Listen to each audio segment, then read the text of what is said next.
In 1972, when Apollo 17 astronauts Eugene Cernan and Harrison Schmitt drove their lunar rover nearly 20 miles across the plains of Taurus-Littrow, while most Americans had long lost interest in the space program, a few were still tuned in to the live telecast of the rover missions from the moon.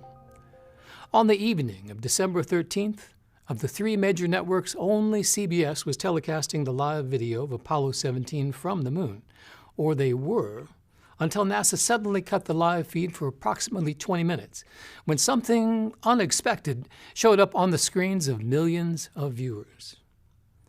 At 5:48 p.m. Eastern Standard Time on Wednesday, December 13th, astronauts Eugene Cernan and Harrison Schmitt loaded up their lunar rover and departed from their landing zone and drove across the plains of Taurus-Littrow.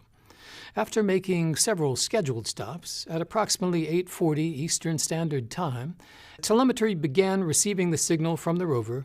Operators on Earth started panning the camera to obtain a panorama of the terrain. The camera had a 4-second delay due to the distance from the Earth to the moon, and the camera was controlled solely by operators from Earth. As the camera panned past the astronaut in front of the rover, it suddenly revealed a huge rectangular structure in the distance between the rover and the horizon. The structure was smooth, box-like, and seemingly comprised of the same lunar regolith that constituted the so-called soil of the moon. Cronkite and his co-host were stunned, Cronkite exclaiming, "That looks like a man-made object." Then just as suddenly, the live feed was cut, as was Cronkite, replaced with footage with a graphic that stated, "Recorded earlier today." When Cronkite returned 20 minutes later, he was seemingly amused, saying that apparently the camera on the lunar rover had taken a picture of itself, thus the look of a man-made object. Then, the live video coverage of EVA-3 continued, with no further mention of this incident in the telecast, nor apparently in any recorded document ever. There are several important points to note. Number 1. The reflectivity of the moon is approximately 7%, what is referred to as albedo, and indeed this immense object had the same reflectivity as the lunar soil. The lunar rover, on the other hand, was comprised of highly reflective gold Kapton foil, orange fenders, and other lightweight material which was orders of magnitude brighter than the surrounding lunar regolith. Number 2. There was no object or module on the rover which remotely resembled this huge rectangular structure, nor does that given explanation take into account the depth of field of the shot, which was a smooth pan from the astronaut to the horizon. Number 3. There was no part of the rover that was forward of the television camera apart from the high-gain antenna above it, and only the empty seats of the rover to the rear, which resembled lightweight beach chairs. Number 4. If NASA knew what every weld and gleaming inch of Kapton foil looked like on the lunar rover, then why cut the live feed? And why did CBS cut Walter Cronkite for 20 minutes? Number 5. And why is there no mention of this live misidentification in any document? Why does no air check of the telecast with Cronkite exist? We checked. And why is there no mention of this incident anywhere on the internet, which is rife with conspiracy theories? Even if the mysterious box-like object was on the rover itself, which it was not by virtue of the depth of field and relatively low albedo of the object, the incident on live TV should have been construed as perhaps the greatest broadcasting blunder of all time. Think about it, and just imagine the headlines. Walter Cronkite identifies alien structure on the moon, or Walter Cronkite mistakenly identifies lunar rover as alien structure. Either way, it's a major story, especially given the extraordinary context. Now, let us examine a recent Disclosure Project video from Larry Warren, a former soldier with top-secret clearance, who was one of the many witnesses to the infamous Bentwaters incident, also known as the Rendlesham Forest incident, which occurred over several nights at RAF Bentwaters in England in December of 1980. And listen closely when Larry speaks of the Apollo portion of the film. we were shown a film, and they ran the film. I mean, it was just a film on a reel. It was non-narration. He did not narrate it. It began with gun camera footage, what I can only assume from maybe the 40s. It showed some aircraft, prop-driven aircraft, broad daylight. Looked like Florida Keys with a fleet of silver disco under it, broad daylight, like the movie camera was coming out of the canopy. That was one of the first frames. The clip changes. This thing went all the way up to the space program, and I swear to God, it showed structures on the moon, these box kind of things that looked sand-colored. It showed that lunar car moving around. I remember those clearly because I remember being a child when all that was happening, but them at a distance pointing, astronauts pointing at these box-looking things, structured objects moving off the surface of the moon, filmed by definite Apollo missions. And what did the structures coming off the moon look like? What shape? The structures on, and I know this is the moon because it was the Apollo era, looked like a continuation of the color of the moon, but they were structured to it like huge box kind of things, very square and angular structures without windows or any kind of thing like that, but they were artificial, clearly. And they were being filmed at great, and then when there were lights and weird things on top of hills. Were they in good condition or old? Oh yeah, no, they looked pristine. And were they looked like giant moving, any UFOs moving? Very clearly, in different scenes, where a lot of it was with the lunar car. One more time. Listen closely again to the last words Larry mentions as he's being cut off by the interviewer. Larry says they look like giant shoeboxes. And were they looked like giant shoeboxes? Any UFOs moving? Very clearly. In researching this story, we were contacted by two individuals, both with science degrees from prestigious universities, to draw what they also saw on CBS that December day long ago. They have asked to not be identified in this story. Here are their pictures.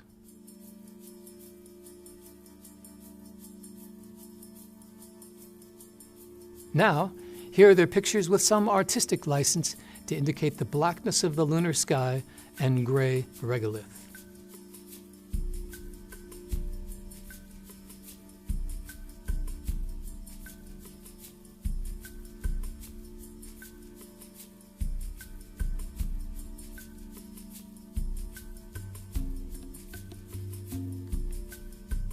While the objects are certainly not identical, they are similar enough to indicate that indeed these witnesses were not observing any object on the lunar rover, but rather of something else entirely, perhaps even something decidedly alien.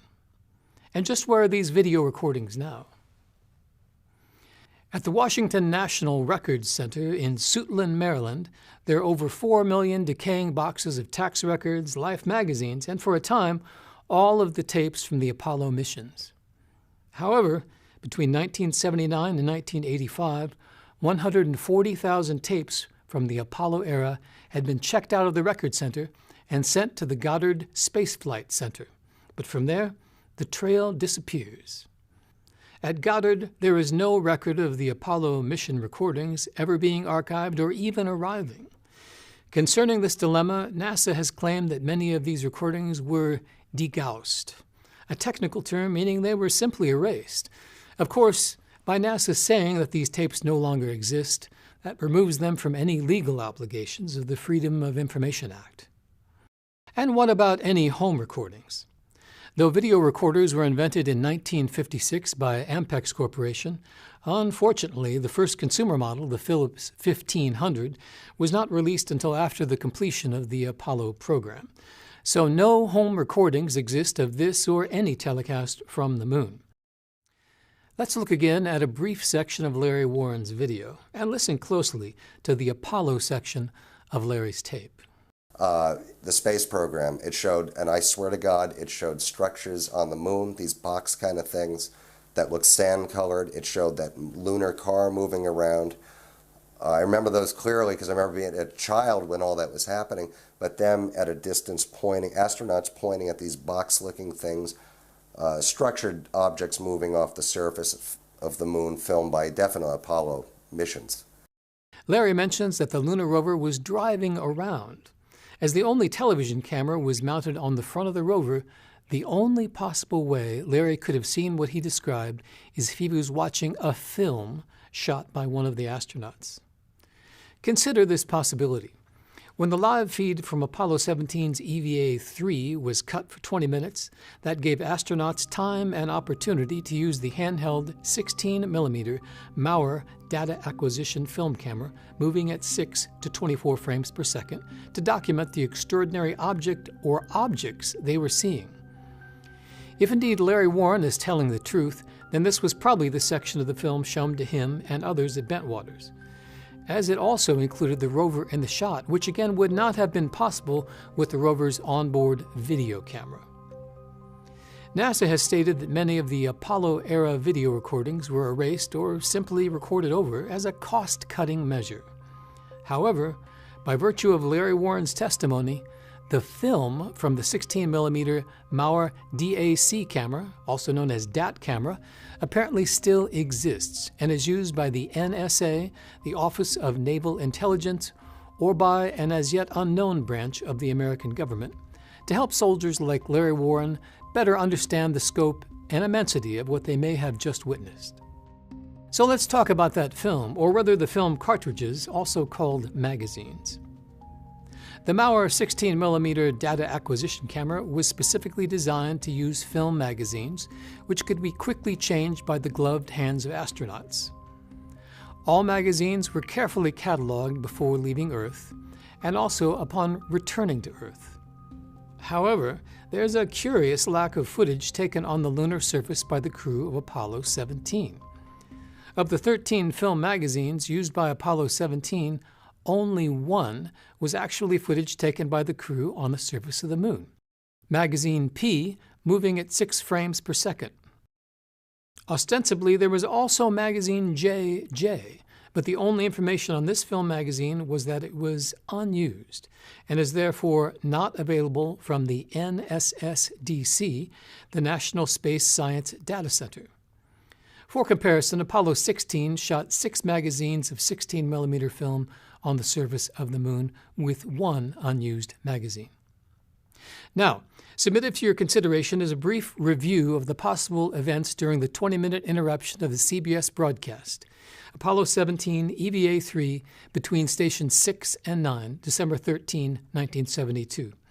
This based on the testimony of our 2 witnesses and on Larry Warren's Disclosure Project video.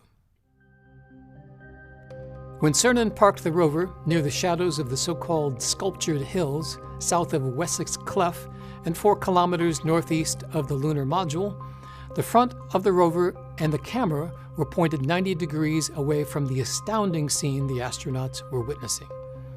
With telemetry restored, and before astronauts could warn them, ground control in Houston began panning the video camera and stopped cold on the astounding object, now being televised all over America. Seconds later, the live feed was cut. As NASA cut the live feed, that gave Mission Commander Eugene Cernan the opportunity to reposition the lunar rover, possibly facing 180 degrees away from the structure, such that the astronauts could perform their scheduled EVA-3, then realign the high-gain antenna to resume the live video.